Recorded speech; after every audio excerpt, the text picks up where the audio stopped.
Bienvenue tout le monde, bienvenue Sophia. Explique-nous un petit peu, qu'est-ce qu'on fait ici? Comment ça se passe la campagne? C'est quoi l'ambiance? Un peu les retours du terrain aussi, parce que là c'est dans 2 semaines quand même les élections. Là, ça y est, on est dedans. Les gens sont vraiment très majoritairement au courant de la campagne. Mais j'ai fait pas mal de campagnes régionales, européennes. Et les campagnes régionales et européennes, les gens nous disent ça sert à rien de voter. Ou nous disent qu'ils ne vont pas aller voter. Ou que ça ne les intéresse pas. Et là, pas du tout. Il y a un enjeu politique qui est saisi. Et puis un enjeu de proximité quand même. Les gens veulent savoir qui sera leur maire. Ça les intéresse vraiment. On est aussi avec donc Émile Meunier, c'est ça? J'ai ce plaisir d'être deuxième de liste derrière Sophia et dans le 18e derrière Danielle Obono, qui est une formidable candidate. Moi, je suis élu écologiste. Donc je fais partie de la majorité sortante. Mais toujours avec quand même une forme d'opposition de l'intérieur parce que je vois toutes les choses qu'il faut changer et qu'on ne peut pas arriver à changer si à un moment on ne bouscule pas un peu les choses, si à un moment on ne met pas du rapport de force. Or moi, mon grand désespoir, les Verts parisiens ont choisi au premier tour d'aller derrière les socialistes. Donc je vous le dis en connaissance de cause, à partir de ce moment-là, le rapport de force il n'existe plus, t'es digéré. On parle la même langue finalement. On parle la même langue. Franchement. On ne voit pas de différence, on se comprend très vite. Il y avait des points de désaccord, mais en fait, en réalité, ça a été vite surmonté. Sur les baignades. Ouais, après lui, il est sur les baignades dans la Seine. Moi, je me dis, bon... C'est pas la priorité. Alors, qu'est-ce que c'est ça? Vous savez ce que c'est ou pas? Vous savez à quoi ça sert, ce genre de cheminée? C'est pour évacuer de la chaleur. Ah, en fait, c'est non, c'est le chauffage des alentours qui sort par là. Et donc, il y a des cheminées comme ça dans Paris. Les kilomètres de chauffage, le chauffage urbain. Et en plus, quand moi j'ai rencontré les syndicats, ils m'ont raconté leur boulot, tu pleures tellement c'est impressionnant.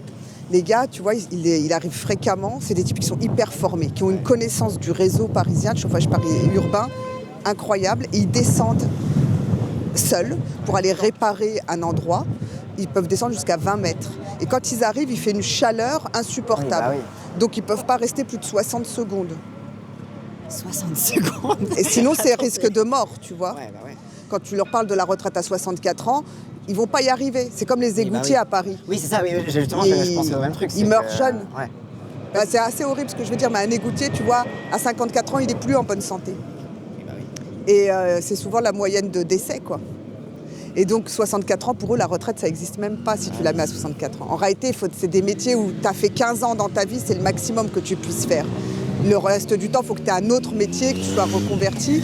Mais le problème, par exemple, des chauffagistes urbains, là, c'est qu'il leur faut 10-15 ans pour connaître tout le réseau parisien d'expérience. Ah oui, parce que ça doit être exactement fourmilière, le bordel, quoi. Oh.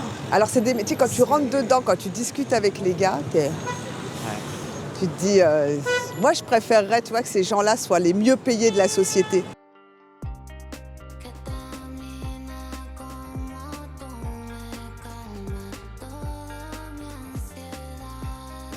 Bon, tu vois, pareil, là, est-ce qu'il y avait vraiment besoin de construire? Encore des bureaux? Me dis pas que ce sont des bureaux. Si, bien sûr. C'est pas vrai. Mais c'est une folie, hein. Là, nous, on parle de 5 projets immobiliers qu'on arrête. Moratoire. Ouais. Moratoire, net. Et on transforme ces 5 projets immobiliers majeurs, hein, ça fait 45 hectares au total au sol. On dit on en fait des parcs. Et tu imagines, c'est l'équivalent d'un parc de Belleville, parc des Buttes-Chaumont, je ne sais pas si tu les connais, ces parcs. Et l'idée, c'est d'avoir 5 parcs supplémentaires. Bonjour monsieur, on a un meeting avec Jean-Luc Mélenchon. Merci. Bonjour, merci. Ok, super. Ce qu'il faut bien voir, c'est que le maire, il a en France, en tout cas, il a un vrai pouvoir important, c'est celui des permis de construire et du plan local d'urbanisme. Si tu choisis de faire des bureaux, comme ici, bah, en fait, en faisant ça, tu choisis d'augmenter le prix de l'immobilier. Et alors pourquoi les bureaux, c'est un problème comme ça? Parce que tu bouffes les dernières réserves de foncier, tu mets en concurrence du logement et du bureau, donc forcément le bureau, ça se vend beaucoup plus cher. Oui. Et tu obliges les gens à venir travailler dans Paris. Ah, c'est ça participe aussi au cloisonnement des espaces entre l'espace de vie, l'espace de travail. Et du coup, l'idée qu'on peut avoir où en 15 minutes, tu peux aller... Bonjour, on a un meeting avec Jean-Luc Mélenchon le 9 mars. Bonjour. Vous venez? Et ceux qui ont les moyens de se payer leur logement près de leur bureau à Paris, ils y vont. Et les autres, ils partent hyper loin, ils prennent les transports 1 heure, 1h30 par jour. Donc il n'y a rien qui va quand tu fais du bureau à Paris. Il faut bien l'avoir en tête. C'est de l'égoïsme en fait. Tu voles de l'emploi au reste du territoire. Ah oui, c'est intéressant le débat sur pourquoi on se bat contre les bureaux, pourquoi on a décidé, nous, dans notre programme, d'y aller avec cette force, en disant moratoire sur les bureaux, ça suffit. Et tu vois, ce courage-là, parce qu'il faut du courage pour dire ça, parce que derrière, tu dis ce que tu veux, mais il y a de tels intérêts économiques privés. En fait, c'est qu'il y a un sujet qui concentre en lui plein d'angles en fait. Il y a le logement, il y a l'écologie, il y a aussi, on va en parler plus tard, mais aussi les espaces tiers, les espaces de fête, les espaces de loisirs. Parce qu'évidemment, quand tu as des bureaux, ça va être des endroits qui la nuit vont être complètement vides, où il va y avoir aucune vie. Mais alors du coup, pourquoi, en parlant de bureau, on arrive devant un hôpital? Parce que c'est l'avenir de cet hôpital si c'est pas nous qui gagnons la mairie de Paris. Ok, raconte-moi. Si je gagne, ça reste un hôpital. Les gens auront l'hôpital Bichat. Il y a des travaux à faire. Il paraît qu'il y a de l'amiante dans une des tours. Donc il faut faire un diagnostic d'amiante qui n'a jamais été fait depuis 10 ans qu'on parle de transformer et de fermer l'hôpital Bichat. Ça fait combien de temps qu'on sait que l'amiante, c'est pas bien pour la santé ? Voilà, mais tu vois, donc on le sait. Mais nous, on dit, si c'est nous, on maintient ce lieu parce que c'est une université, c'est un hôpital avec des spécialités qui sont vraiment importantes, notamment en matière d'infectiologie, par exemple. Et eux, leur projet, à tous, OPS compris, c'est de déménager l'hôpital Bichat à Saint-Ouen et de faire là-bas un méga hôpital qui réunit en réalité 2 grands hôpitaux pour faire de la médecine de masse en réalité. Ouais. Mais tu vois, les gens ont besoin plutôt d'une médecine de proximité, besoin d'avoir un lieu comme celui-là à proximité de chez eux, pas besoin de parcourir des kilomètres pour y aller. Et puis surtout, in fine, ils veulent en faire quoi de ce lieu ? Ils veulent récupérer le foncier. Ah oui. Et le PS, comme encore la droite... une fois, le mètre carré, la pierre, le bureau. Voilà. C'est le cœur du réacteur. Parce que l'adresse, elle est parisienne ici. Donc, en récupérant le mètre carré là, ils vont transformer ça en un grand complexe immobilier. Ce seront des bureaux. Principalement parce que tu ne peux pas faire de logement en face du périphérique. Et la politique locale a son rôle à jouer. Pour les gens qui pensent que oui, on vote pour des gens, ça ne change rien. Si, c'est des options très concrètes. Et donc là, vous avez le choix entre soit un complexe immobilier de bureaux principalement, soit un hôpital, un service public. Et je ne veux pas faire de politique nationale, mais il y a quand même quelque chose d'un peu particulier quand un candidat, par exemple Emmanuel Grégoire, se présente en disant je veux faire plus de centres de santé, je veux garder du service public hospitalier, et qu'en même temps il laisse passer un budget et il vote même un PLFSS. Il a voté de la finance de la sécurité qui sociale. réduit les moyens et donc qui pousse les hôpitaux à fermer. Le problème qu'on a avec nos urgences à Paris et un peu partout dans le pays, c'est que comme on n'a pas de centre de santé de proximité pas cher, c'est-à-dire conventionné, secteur 1, sans dépassement d'honoraires, les gens viennent aux urgences aussi parce qu'ils attendent le dernier moment en quelque sorte. Et ça devient le stigmate dans les médias nationaux. Voilà. Et puis il y a un autre vrai sujet que personne ne veut traiter, qui est le vieillissement de la population. Beaucoup de personnes âgées fréquentent les urgences parce qu'il n'y a pas d'autre choix. Quand vous êtes âgé, la maladie vous amène à fréquenter les urgences. En fait, il faudrait désengorger les urgences de ce qu'on appelle des choses qu'on peut gérer dans des centres de santé de proximité. Le centre de santé, c'est 100% public, d'accord ? Sans dépassement d'honoraires. Et là, l'idée, c'est de pouvoir traiter aussi les accidents du quotidien dans ces centres de santé, avec des médecins de la PHP. Oui, et tout simplement parce qu'il y a simplement des places libres quand tu as besoin d'un rendez-vous tout de suite. Parce que c'est aussi qu'il y a les médecins à Paris, pour prendre un rendez-vous, tu as plusieurs semaines d'attente. Mais justement, moi, dans ma ville, il y a un centre municipal de santé. J'avais des problèmes d'angine, etc. à répétition. J'ai pris rendez-vous limite pour le jour même parce que il y a cette offre-là qui est disponible.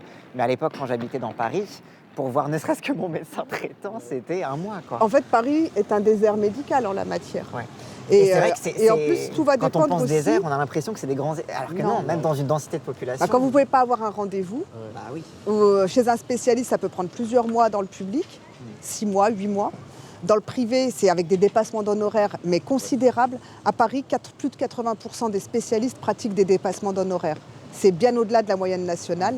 Et 55% des généralistes à Paris pratiquent des dépassements d'honoraires. C'est de la folie. Alors, ils prétextent bien entendu le prix du loyer, pour justifier ces dépassements d'honoraires, mais c'est une anomalie totale. Vous êtes un travailleur, vous payez votre sécurité sociale, vous cotisez, ça suffit pas, on vous fait payer une assurance maladie privée, ça suffit pas, on vous fait payer en plus.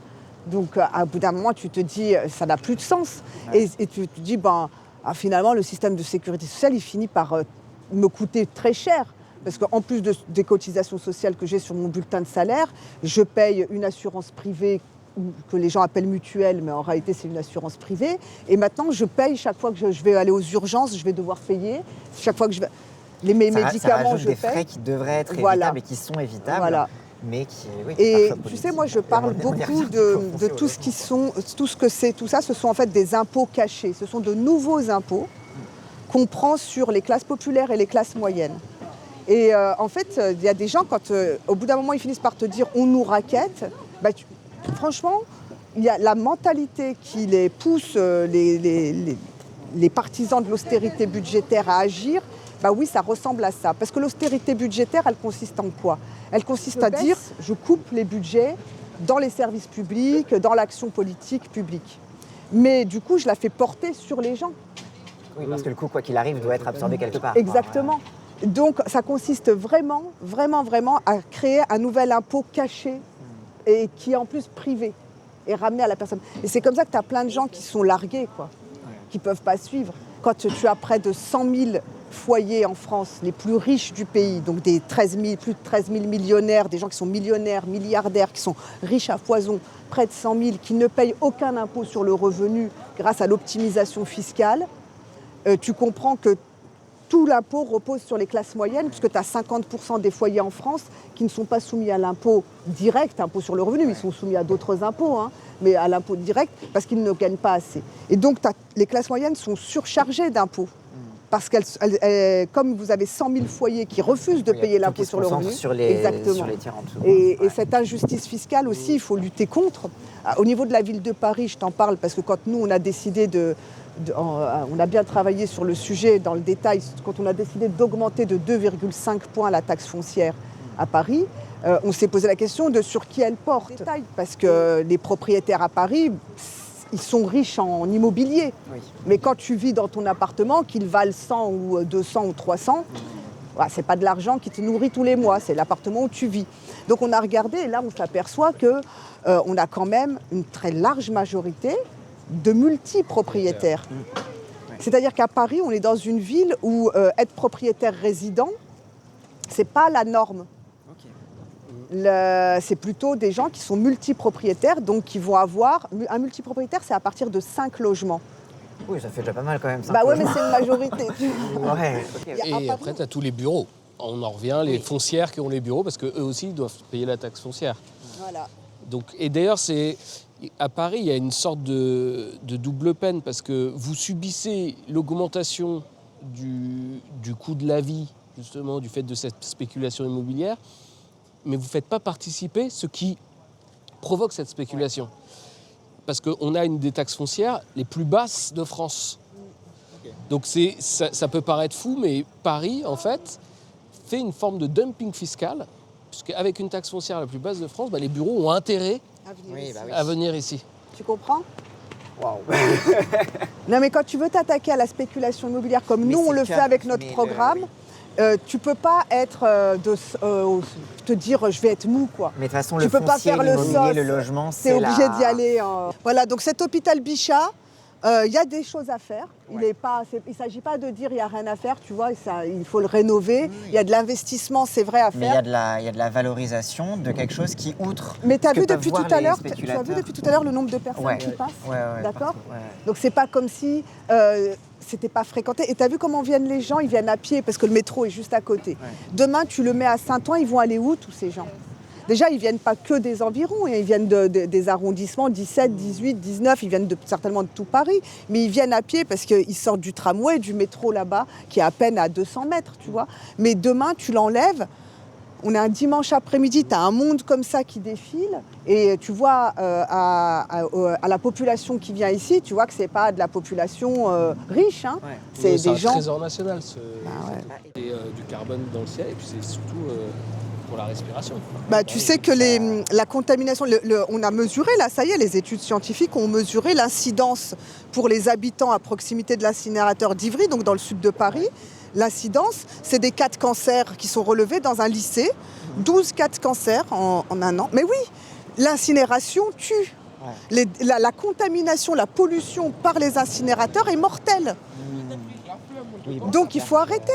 Mais en même temps, comme il y a toujours cette logique de repousser aux marges, moi c'est ce qui me fascine dans cet endroit-là spécifique. Tu vois, entre les boulevards des Maréchaux et le boulevard périphérique, tu as toutes les marges que les politiques de droite veulent a priori. C'est un peu la voiture balai, ils veulent vraiment les repousser, les faire fuir jusqu'au bout. Et ça crée cet effet de marge qui est finalement vu comme une espèce de stock qui est là et dont les politiques de droite essaient de se débarrasser. On utilise les gens qu'on fait de l'éviction sociale, les gens qu'on repousse en dehors de la ville, ce sont les travailleurs. Oui. Des petits emplois dans la sécurité, dans l'entretien, etc., etc. Donc ce sont de grandes entreprises, de plus en plus de grandes entreprises à Paris qui concentrent ces emplois-là. Tu vois, tu les connais, je ne veux pas les citer, mais les entreprises du nettoyage, de l'entretien des bureaux, et c'est des entreprises qui sont millionnaires, multimillionnaires. Elles sont... Enfin, comment ça s'appelle non, bon, allez, je ne les cite pas. Mais ces entreprises de l'entretien, de la sécurité, etc., ils ont besoin de ces petites mains qui repoussent en dehors de Paris. Parce qu'ils ont besoin d'un Paris qui attire quoi ? C'est toute la politique aussi, on en parlera tout à l'heure, la politique du tourisme. Et quand tu entends un politique, j'ai vu Grégoire le faire l'autre jour, parler d'attractivité de Paris, là, tu fais... Tu sais que c'est le début des problèmes. C'est le problème. Celui qui te parle d'attractivité, il est en train de dire aux Parisiens, je m'en fous de ton sort, je m'en fous des conséquences pour toi. Moi, ce que je veux, c'est attirer des investisseurs étrangers et faire plaisir aux grandes entreprises françaises du CAC 40.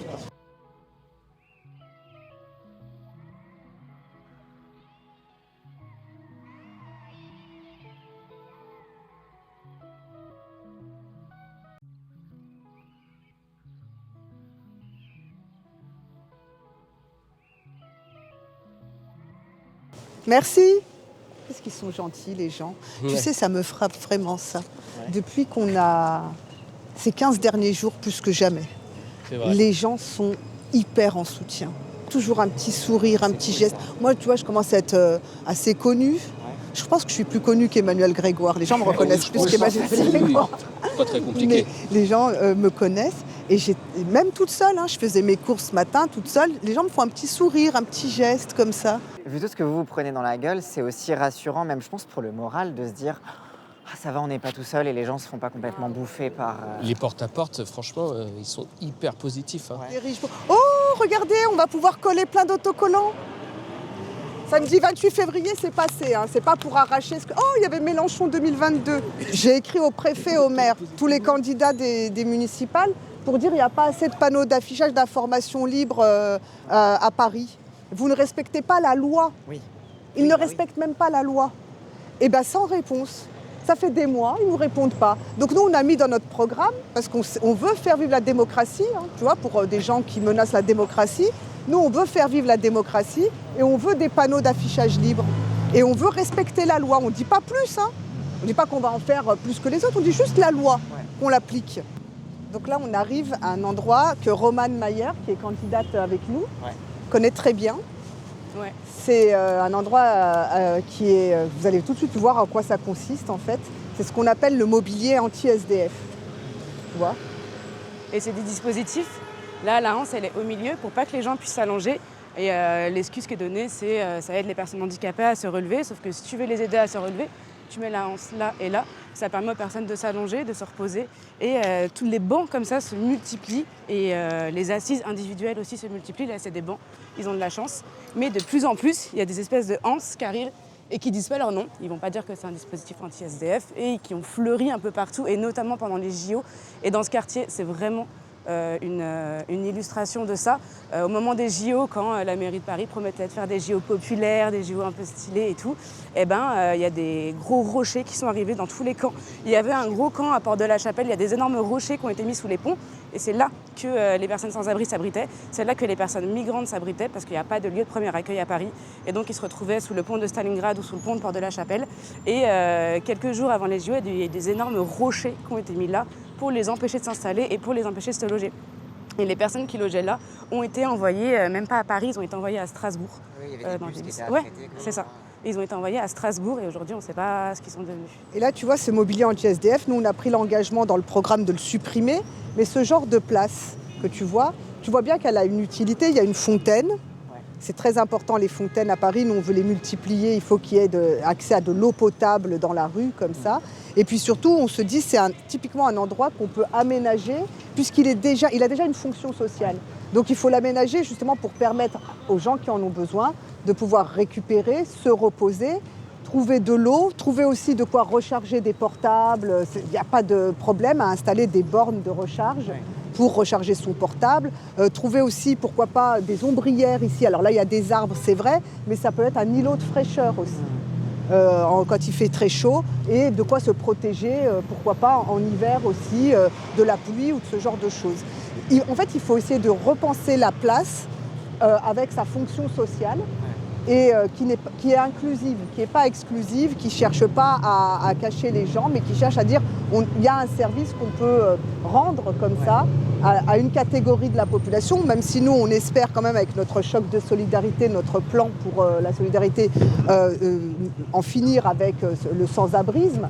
Mais il y a des gens qui ont besoin, mais tout le monde en réalité, toi, moi, on se promène, on a une fontaine d'eau potable. Ça fait de la peine de voir que c'est sale comme ça, parce qu'en réalité, c'est pas difficile de faire propre dans un lieu. C'est vraiment pas difficile.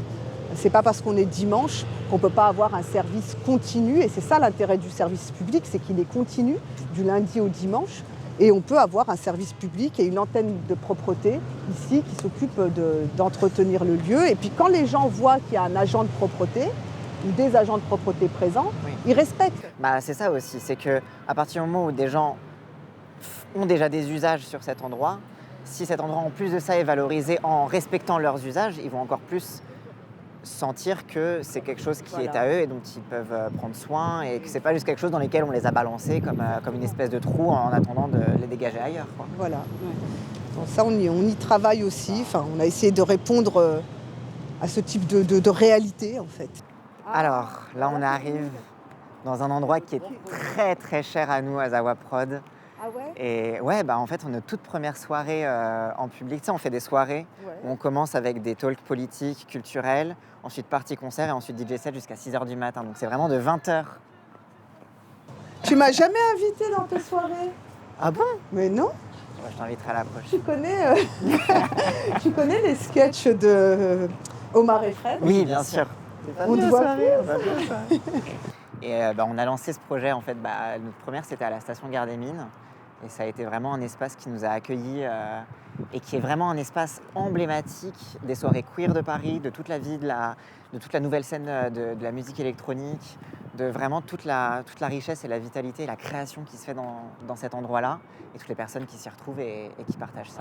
Et aujourd'hui, on en est où ? C'est très important qu'on vienne ici parce que ça fait partie des grands projets de la mandature de Sophia, de Daniel et de toute l'équipe. Tout ça, non seulement c'est à Paris, mais Paris est propriétaire, ce qui est assez rare parce qu'en réalité, souvent, c'est la SNCF, ça va être la PHP. Là, c'est vraiment la ville de Paris qui est propriétaire. Et figurez-vous que la ville de Paris, ça va faire le lien avec ce qu'on disait tout à l'heure, elle a décidé de faire des bureaux ici. Donc le grand projet... Encore des bureaux.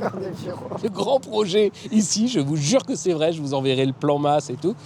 Mais vraiment, sur toute la largeur, c'est de faire une barre de bureaux, un peu comme sur ce mode-là, en fait. Alors, parce qu'on a lutté férocement, on a réussi à préserver le principe que la station reste, mais ce ne sera pas du tout... Il y avait la station sud et la station nord, deux espaces. Bon, déjà, dans le projet prévu de la ville, oubliez le nord, il n'y aura plus que cette partie-là ou cette partie-là, je ne sais plus laquelle des deux. C'est celle-là. Et celle-ci, donc il y aura une tour pour faire de la résidence étudiante. Alors, sur le principe, la résidence étudiante... Attends, mais tu sais la douille.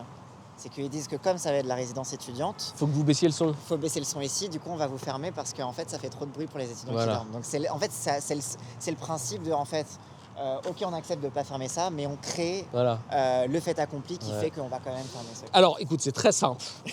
C'est très, très simple. Non, c'est très simple. Vous votez pour moi. Je suis maire de Paris. Et ici, nous sommes en garde, ce lieu-là, mais on fait un parc. Et on fait un de nos plus grands parcs à Paris, qui sera un espace de nature. Et ce sera un parc pour faire comme le parc des Buttes-Chaumont, le parc de Belleville, donc un parc ouvert où les gens pourront faire du sport, se retrouver pour pique-niquer, occuper les espaces. Il y aura cet espace de fête et de rencontres populaires autogérées, parce que l'idée c'est aussi de faire chez nous, de traiter ces sujets-là en mode, ce sont des maisons autogérées, des maisons de la fête ou des maisons de la convivialité autogérées. C'est très important d'en avoir. Tu as évoqué tout à l'heure l'idée de mêler à la fois des rencontres, débats un peu politiques sur des sujets de société, de faire la fête et tout. Ça existe dans des pays comme l'Allemagne ou l'Italie. Ce sont des maisons souvent autogérées. Mélanie les menace en Italie. Là, son plan depuis 15 jours, c'est attaquer toutes les maisons autogérées parce que ce sont des lieux de subversion et de contestation. De résistance. Alors, c'est un grand parc, mais la particularité de ce parc, ce sera un parc qui sera aussi beaucoup tourné sur justement la fête, la culture. On prévoit une scène ouverte, et la chance, c'est que ça gêne personne. Parce que voilà. C'est aussi à la jonction donc avec Saint-Denis, et nous, on a vraiment une vision de pas Paris encerclé, Paris sur soi-même, mais Paris partage. Et donc, si on peut partager ce lieu commun avec le reste du territoire, quel plus beau endroit qu'un parc pour faire la fête, où les gens peuvent se retrouver sans embêter personne. En fait, c'est l'inverse de la logique de métropolisation dont on parlait tout à l'heure, où c'est pas on amène ça dans la banlieue pour diluer les responsabilités, mais au contraire, on prend les responsabilités de ce lieu pour l'offrir aussi à tout le monde. Et on le fait ensemble. Et alors moi, ça me rend malade quand je vois tous ces jeunes, bon, c'est super, mais qui prennent des vols charters pour aller faire la fête à Berlin sur 2 jours. Je me dis, mais pourquoi à Paris on n'a pas un endroit où... Parce qu'à Paris, la fête est chère. Et voilà. On est dans un endroit sur le projet, où faire la fête à Paris, il y a plein de gens qui prennent l'avion depuis New York ou depuis d'autres grandes villes du monde pour venir à Paris faire la fête, mais ce sont des gens qui ont beaucoup d'argent. Parce que la fête est chère à Paris. Et donc, pour ceux qui... Faire la fête à Paris aujourd'hui, si tu n'as pas d'argent ou si tu veux le faire avec un minimum d'argent, c'est quasiment impossible. C'est presque être marginalisé de force, en fait. Et donc, te retrouver dans des endroits où tu es menacé quand tu fais la fête, parce que tu ne bénéficies pas, par exemple, des services d'accompagnement, de prévention par rapport à la consommation d'alcool. De réduction des risques. Exactement, toutes les politiques de réduction des risques. Et les gens vont devoir se cacher pour faire de la fête populaire, ou alors ils vont être pourchassés aussi. Tu sais, on va utiliser la police et on va utiliser le règlement général pour essayer d'empêcher les gens de faire cela.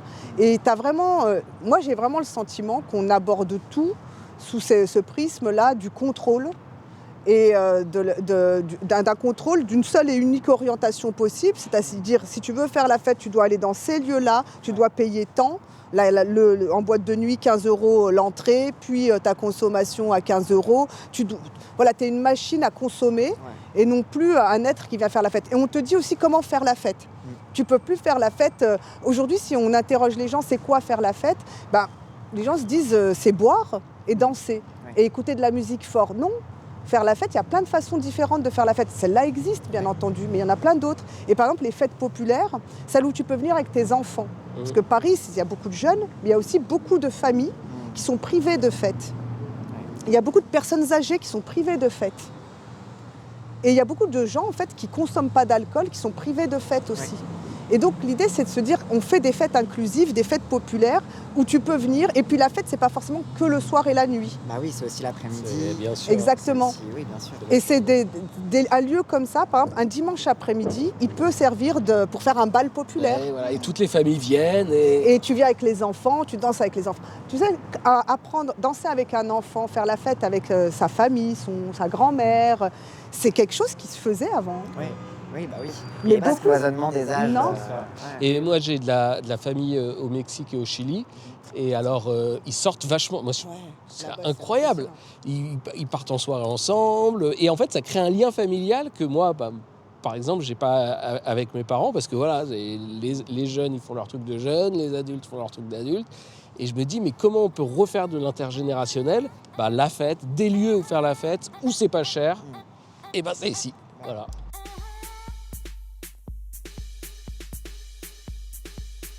On s'est téléporté. Ouais, magiquement. On est au cœur de Paris, on est dans Pigalle. On est dans Pigalle. On est dans un Paris Pigalle. un peu plus consensuel, un peu plus... C'est peut-être pas le terme. Ah, Tu sais, il y a eu pas mal de... Tu vois, il y a beaucoup de sex shops, de boîtes... de plus en plus consensuel, on va dire. Voilà. En disant qu'il n'était pas consensuel il y a quelques années, mais il a été récupéré et transformé, et avec une destination qui a été décidée, et ça a été une politique publique, d'en faire un lieu touristique. Et donc, on a transformé ce qui était finalement l'identité ici de Pigalle, plutôt très populaire, pas toujours très saine, parce qu'il y avait quand même, c'était pas un lieu hyper safe il y a 30, 40 ans, hein, c'est vrai, c'était pas un lieu très... Un lieu de marginalité. Voilà. Et ils l'ont transformé en lieu hyper touristique. Ouais. Et donc c'est devenu, maintenant, c'est un lieu peut-être même trop touristique. Beaucoup trop, et c'est le problème. Moi, en tant qu'habitant du 18e, je peux vous dire que c'est le problème numéro 1 des habitants de Montmartre, c'est qu'ils n'ont plus l'impression d'habiter à Paris. Ils ont l'impression d'habiter à Disneyland, dans un parc d'attractions permanent. Et ils en souffrent terriblement. Et c'est quand même 30 000 personnes, c'est pas rien. Et lorsqu'ils se plaignent en disant écoutez, nous on aimerait quand même peut-être un peu de régulation touristique, on n'est pas contre partager, mais c'est l'excès qui pose un problème. Il y a très souvent un peu une forme de mépris qui est de dire oh là, ça va, vous êtes des privilégiés de Montmartre. Bah oui, mais c'est aussi ça, quand on est maire de Paris. Les gens vivent ici. Et il y en a d'autres qui visitent. Ceux qui visitent, parfois ils font... C'est normal d'une certaine façon, mais c'est le comportement de visiteurs qui n'accordent pas beaucoup d'importance à l'environnement. Donc ça va être très bruyant, par exemple. Ceux qui ne se préoccupent pas de ceux qui vivent. Il y a ça, c'est un premier problème, mais il y a aussi le problème de... Regarde l'uniformisation, et ça c'est le plus grand malheur ici. KFC, McDo, Monoprix, tu vas avoir Five Guys, tu vas avoir plein de grandes chaînes comme ça qui vont en réalité venir satisfaire une demande touristique, de s'alimenter pas cher. Et ça aussi c'est dommage parce que ça prend le pas sur le reste, ils occupent les meilleurs emplacements, les meilleures places, ça change complètement la physionomie aussi des lieux. Bon, après c'est très drôle d'avoir un Ciné-X à côté d'un McDo, d'un bouillon. Pigalle, historiquement, c'était un quartier LGBT, c'était le quartier des cabarets. Quand tu descendais sur la rue Sainte-Anne, un phénomène assez marrant, c'est que tu avais des bars PMU habituels, et le soir, il y avait une clientèle homosexuelle qui venait, et c'était pas des bars LGBT, mais c'était des bars dans lesquels le fait que des habitués viennent transformait ça en fait en un lieu de rencontre pour les hommes gays et tout. Et en fait, progressivement, avec, c'est à l'époque, c'était les relations homosexuelles en pleine rue étaient considérées comme de l'indécence publique. C'était un des leviers de répression de l'homosexualité. Et en fait, c'est un petit peu ce qui a aussi servi à nettoyer en partie le quartier. De sa vie LGBT, de sa vie gay. Et en fait, c'est ça qui a amené après au développement du Marais. C'est-à-dire qu'en fait, c'est en se faisant chasser en fait, de Pigalle et des bars de la rue Sainte-Anne que le Marais, qui était un quartier populaire, tout récemment assaini, a commencé à se mettre en place. Qu'aujourd'hui, le Marais est en train de vivre quelque chose d'assez similaire, c'est-à-dire que le Marais qui commence à se gentrifier à fond, etc. Ouais, trop. Enfin, le Marais commence pas à se gentrifier, le Marais c'est devenu tellement cher. Ça achève en tout cas. Les gens n'en peuvent plus là-bas, les habitants sont... Montmartre, mais ça fait que Montmartre-Marais, c'est le même combat, notamment sur les résidences secondaires, meublés touristiques. Donc là, encore une fois, le pouvoir public doit prendre la main sur le marché, parce que si on laisse faire le marché, on se retrouve qu'avec des résidences secondaires. Et sur la politique touristique. C'est un vrai sujet, la politique touristique à Paris. Sous la mandature socialiste, où il y avait commencé à avoir une espèce de développement du tourisme LGBT, etc. Et le Marais avait été ciblé par ça. Et aujourd'hui, il n'y a plus de vie LGBT dans le Marais. Ça a été repoussé encore plus vers le 11e, le 20e. Et c'est pour ça qu'on était à la station Gare des Mines tout à l'heure aussi. C'est qu'en fait, c'est aussi ce genre de truc, cette circulation des espaces de vie et de communauté qui se font dégager les uns après les autres dans une logique d'assainissement. Mais ici, tout est standardisé, tu vois. La politique touristique ici, elle consiste à donner à des touristes internationaux qui viennent du monde entier. Ils viennent pour voir le Moulin Rouge, c'est à peu près tout ce qu'ils connaissent de Pigalle. Ceux qui s'intéressent à quelques... Bon, il y a Montmartre évidemment. Et puis tout le reste est standardisé. Tout le reste, ça va être la même nourriture que vous allez pouvoir trouver dans n'importe quelle ville du monde, les mêmes boutiques qu'on trouve dans n'importe quelle ville du monde. Cheapest Paris t-shirt. Voilà. Et puis c'est finalement du tourisme consumériste et c'est plus du tout du tourisme culturel. Ouais. Donc on vient pour prendre sa photo au Moulin Rouge, à Montmartre, Place Pigalle, etc. Mais on ne vient pas pour découvrir et connaître, y compris cette histoire que tu m'apprends, mais qu'on ne connaît pas. Et là, c'est aussi quelle politique touristique on veut à Paris pour qu'elle soit supportable pour les résidents, les habitants, qu'elle soit intéressante pour les commerçants, et qu'on ait aussi des commerces qui ne soient pas que des grandes chaînes, parce que manger à Paris, c'est pas manger KFC ou McDo, mais on est tout à fait capable d'avoir aussi et de soutenir dans notre politique touristique, construire des parcours food, aider des gens, des commerçants qui font de la cuisine locale à s'installer, à développer. C'est plus intéressant que d'avoir de la standardisation, et même pour les touristes, c'est une forme de respect finalement. Mais parce que ça dégrade concrètement aussi la ville en elle-même, dans le bâti, etc. Et, enfin, je veux dire, quand tu regardes Montmartre, c'est aussi l'histoire de la Commune de Paris, sur toutes les buttes du Nord. Et c'est une histoire révolutionnaire aussi de gens qui se sont insoumis, qui se sont battus. L'histoire artistique. Oui, bien sûr. Artistique, une vraie foisonnement C'était de très populaire. Très Il populaire, faut quand même essayer de retrouver ceux qui ont connu Paris. Il y a encore même 25 ans, moi quand je suis arrivée, c'était déjà populaire. Moi je venais beaucoup ici parce qu'il y avait des endroits où sortir quand j'étais jeune. Et c'était quand même très populaire par rapport à ce que c'est devenu. C'était déjà touristique, hein, mais ça restait quand même très accessible. Et puis il y a 40 ans, c'était des endroits extrêmement populaires, quoi. Les gens ont été... Mais c'est intéressant de voir que à la fois les idées révolutionnaires, la création culturelle et le côté populaire, ça fait... ça va ensemble. Ça va ensemble, ouais. Bah, chassez le peuple et vous chassez la création. La culture, elle est forcément subversive. La création, on va dire, la création est subversive. Donc, et ça va avec tous ceux qui contestent en fait d'une certaine façon l'ordre établi. Sinon, tu n'es pas créatif. Même tout ce qui va être innovation sociale, innovation écologique, tout ça vient de la contestation fondamentalement. Et c'est pour ça que c'est souvent on va dire, c'est souvent des endroits, comme tu dis, les plus marginalisés de la société. Quand on parle de Montmartre, on pense forcément aux peintres, aux artistes qui crevaient la dalle et qui venaient là. C'est ces endroits-là que naît le plus beau et finalement et le plus impressionnant. Les cabarets. En termes de solutions, Sophia a parlé de l'écart. Il y a évidemment toute la politique de préemption des baux, des fonds de commerce, pour éviter comme ça le monocommerce, et plus haut c'est que des agences immobilières. Enfin bon, là la ville peut agir et elle perd pas d'argent, hein, parce qu'après une fois qu'elle a investi, elle leur loue. Enfin c'est pas de l'argent perdu. Hein. Et il y a des choses intelligentes à faire, par exemple réguler le Sacré-Cœur, qui est vraiment ce qui attire tout le monde. Mais pourquoi est-ce qu'on n'imaginerait pas un système comme dans certains musées où on est obligé de s'inscrire à l'avance pour lisser le nombre de touristes au même moment, sur la même plage horaire, et éviter les gros pics, les gros afflux qui rendent les choses... Moi j'avoue, j'ai une autre solution pour le Sacré-Cœur. On peut le détruire, mais... On fait un monument à la gloire de la commune. Moi j'ai déposé un vœu pour déconstruire le Sacré-Cœur. J'ai pas eu le succès escompté, mais... T'as osé faire ça. Ouais. C'est bien. Alors regarde, je vais te montrer un truc. Je suis là. T'es là ? Ouais, je suis là. Alors, la taille de Paris. Alors, ils ont mis Emmanuel Grégoire devant, c'est que je pense qu'ils aiment beaucoup Emmanuel Grégoire. Ah oui, c'est signifiant. Moi, je suis juste derrière. Parce qu'en parlant d'Emmanuel Grégoire, il y a un reproche qu'on t'a fait. Là, je redeviens le journaliste politique. Moi, les journalistes, genre un peu...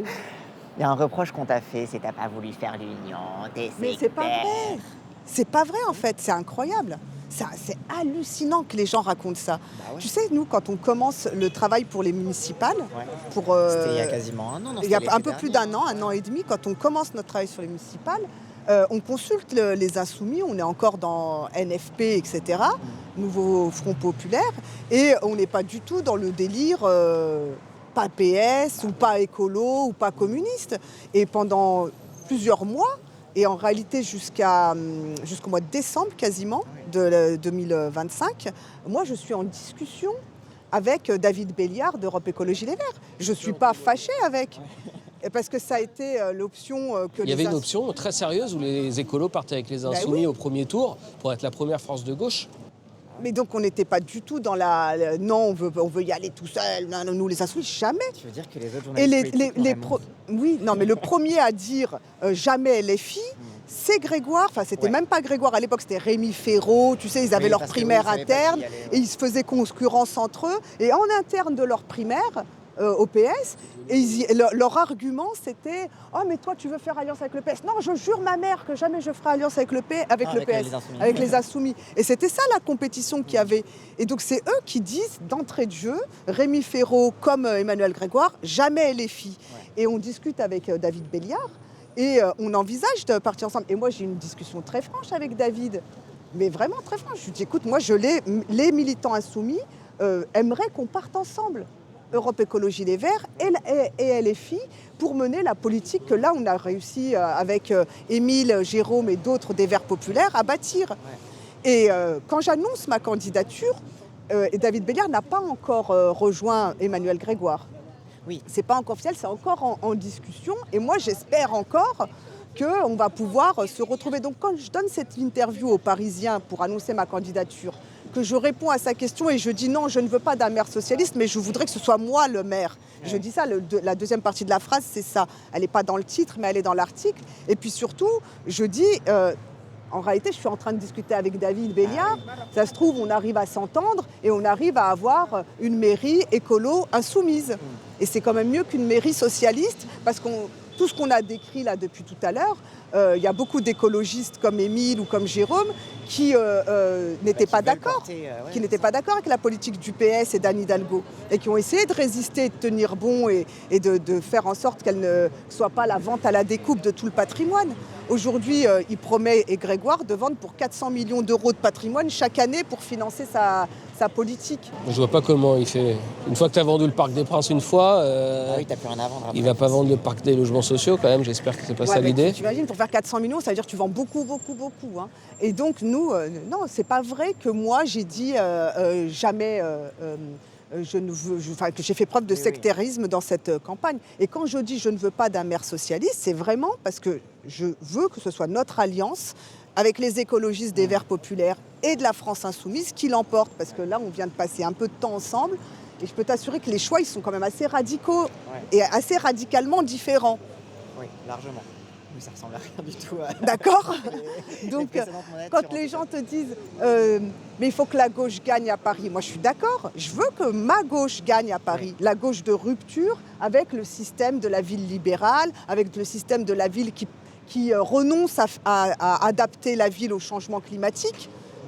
Et c'est pour ça que là, parmi tous ceux que tu regardes, bon, t'enlèves Sarah Knafo, parce que Sarah Knafo, c'est du Milay, mais elle, si elle peut détruire Paris, elle détruit Paris. Mariani, il ne fait pas campagne, bon, il s'en fiche, c'est le RN ici à Paris. Voilà. Tu mets le projet de Rachida Dati et de Bournazel. Bon, déjà, ces deux-là, c'est des macronistes. Hein, d'accord ? Lui, il a voté avec eux le budget de sécurité sociale et il est d'accord, et il les a laissés passer pour le budget national. Ouais. D'accord, il a empêché de les censurer, donc elle a pu rester ministre grâce à lui. Enfin, ils sont quand même, ces trois-là, ils ont la même vision. Mais tous là, les 5 que tu vois, tous, ils vous promettent l'austérité budgétaire à Paris. Ouais. Tous vous disent qu'il va falloir couper dans le budget de Paris.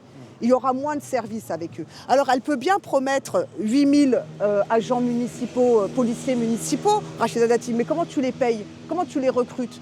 Si tu crées... là, on est censé en avoir 3500, on ne les a même pas.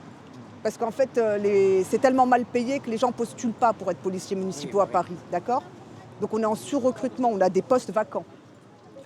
Ouais, plus de 1000 postes vacants, 1200 je crois. Donc déjà, elle promet 8000, ça veut dire... Comment tu remplis déjà les Comment tu fais pour les payer si en même temps tu baisses tout le reste ? Ça veut dire qu'il n'y aura plus de périscolaire, alors que tu dis en même temps qu'il faut... Tu mens ? Oui, en fait, tu vas couper où pour promettre ton truc ? Voilà. Donc, et lui, il dit, je maintiens le budget tel quel, je ne fais aucune augmentation du budget. Donc, et il veut même baisser les investissements parce qu'ils sont actuellement à 1,7 milliard, il veut les descendre. Donc, en réalité, tu ne vas rien faire de plus. Tu nous promets la même chose que depuis 25 ans. Ouais. La seule ici, vraiment, qui vous dit très clairement les choses, voilà, on va faire mieux parce qu'il y a des besoins urgents, il faut répondre, etc. Ça coûtera tant. Notre chiffrage, il est hyper précis. Ouais. Ah bah ça, c'est la C'est spécialité, nous sommes les seuls à présenter un chiffrage aussi précis, avec une ambition aussi mesurée, etc. Donc tu vois, moi c'est pour ça que je me dis, si les gens jugeaient sur le fond, sur le programme, le sérieux du programme, l'investissement qu'on fait, je sais qu'on serait élus, mais largement. Ouais. J'espère que c'est ce qu'ils vont faire le 15 mars. Il ne faut pas qu'ils se laissent impressionner ni par la peur, ni par les menaces. Quand Grégoire, en panique, dit « Allez, alerte, alerte, Rachida Dati va s'entendre avec Nafo et ils vont perdre, je vais perdre, etc. » Mais en fait, Non, mais il dit ça parce qu'il a le seum qu'elle va pas s'entendre avec lui. Non, qu'elle va lui piquer Bournazel. Et du coup, il pourra pas s'entendre avec Bournazel. Parce que du coup, si elle s'entend avec Nafo, en fait, du coup, Bournazel, peut-être qu'il viendra pas. Mais du coup, peut-être que lui, il pourra se récupérer Bournazel. Parce que c'est ça la droite, tu en fait, comprends. il rêve d'un troisième tour. Et ce troisième tour dont rêve Emmanuel Grégoire, c'est un troisième tour où Bournazel aurait un rôle décisionnel finalement. Parce que le troisième tour, c'est au Conseil de Paris, quand les conseillers de Paris votent pour le maire de Paris. Et lui, il espère qu'à ce moment-là, il récupérerait quelques voix ou de l'abstention sur Bournazel. Donc il fait tout pour avoir un Bournazel à plus de 10%. C'est d'ailleurs ce que les sondages racontent. Moi, je vous dis franchement, vous verrez le 15 mars. Mais Paris, je connais. Je fais beaucoup de terrain à Paris. Et puis on a Je l'habitude. rencontre beaucoup de gens à Paris. Et puis je pense que la France Insoumise a l'habitude de campagnes qui se gagnent aussi sur une marge d'abstention populaire extrêmement sous-estimée, particulièrement à Paris, mais dans à peu près toutes les villes. Et je pense qu'il y a une bataille. Je pense, comme l'a dit Manuel Bompard dans une interview ce matin, parce qu'il est conseiller à Marseille, il est candidat à Marseille, Manuel Bompard, il a dit ce matin dans une interview, vous aurez des surprises le 15 mars. Parce que ce qu'on voit, nous, sur le terrain, la façon dont ça se passe, tu l'as vu là avec nous, c'est pas ce qu'on nous raconte dans les médias. C'est pas du tout la même chose. Voilà, donc le 15 mars. Puis le 22 mars, Sophia Chikirou, Nouveau Paris Populaire. Ici, on est dans le 9e, c'est Mbla Fautra. Dans le 18e, c'est Daniel Obono avec Émile Meunier, que je suis ravie d'avoir pu vous présenter aussi, mon numéro 2. Mon numéro 2 est premier adjoint, chargé de la bifurcation écologique. Il est bon, hein. Merci. Eh ben, en tout cas, merci beaucoup pour cette journée. C'était très instructif. On a vraiment beaucoup voyagé, on a parlé de plein de trucs. Et ben, au 15. Au 15, avec plaisir, vous serez invités. Allez, À bientôt. merci beaucoup les gens. Bye. Salut. Salut. Abonnez-vous. Pouce.